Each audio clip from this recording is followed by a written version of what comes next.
Hoje saíram novos dados sobre mercado de trabalho. Vamos ver primeiro o resultado do emprego com carteira assinada, que em março mais uma vez superou a expectativa.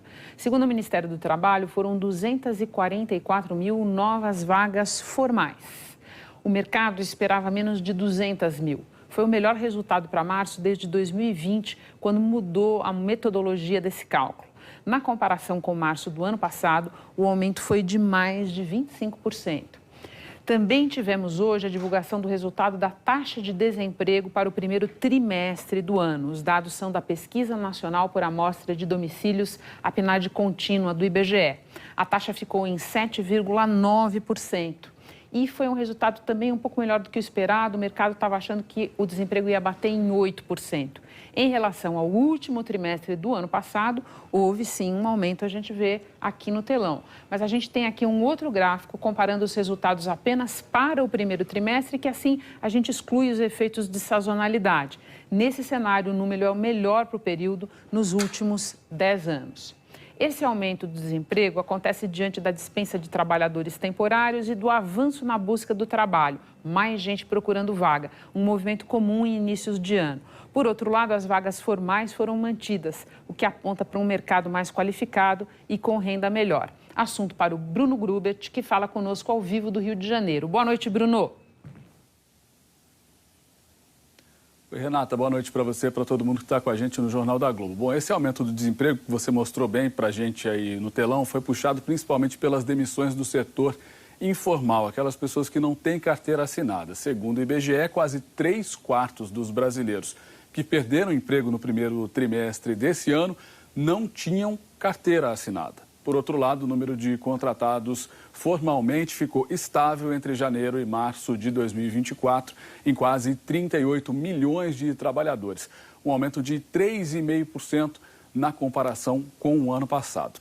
Mesmo com essa redução da quantidade de pessoas empregadas, esse movimento sugere uma melhora da qualidade do mercado de trabalho brasileiro, isso de acordo com o IBGE.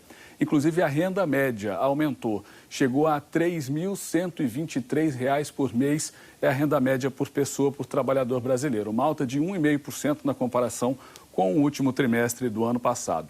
Já a massa de rendimento real habitual, que é a soma dos salários de todos os trabalhadores do país, bateu mais um recorde. A alta acontece, em geral, porque os empregos formais costumam pagar mais. Esse panorama reforça um cenário positivo, é bom para a economia, para o consumo brasileiro.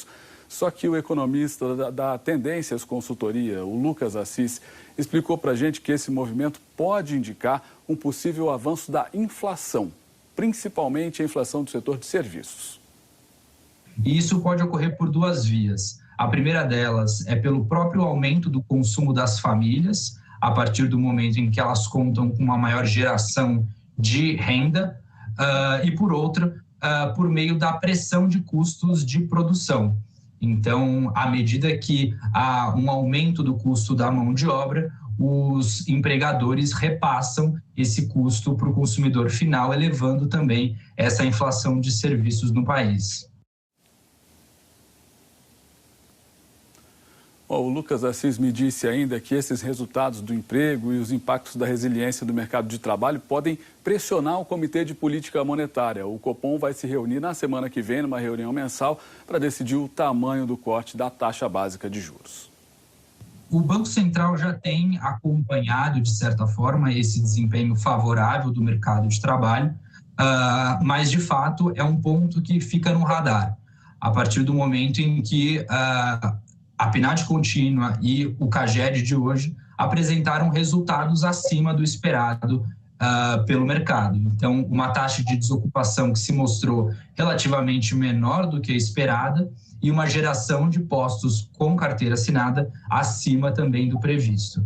Então, é possível dizer que o mercado de trabalho já vinha apresentando uma resiliência e um desempenho favorável nesse começo de ano, mas, de fato, os últimos resultados reforçam essa preocupação em torno dos efeitos sobre a dinâmica da inflação de serviços. Bom, apesar desse cenário positivo, Renata, é importante lembrar que o Brasil ainda tem quase 9 milhões de pessoas desempregadas. Muito obrigada, Bruno. Bom descanso para você.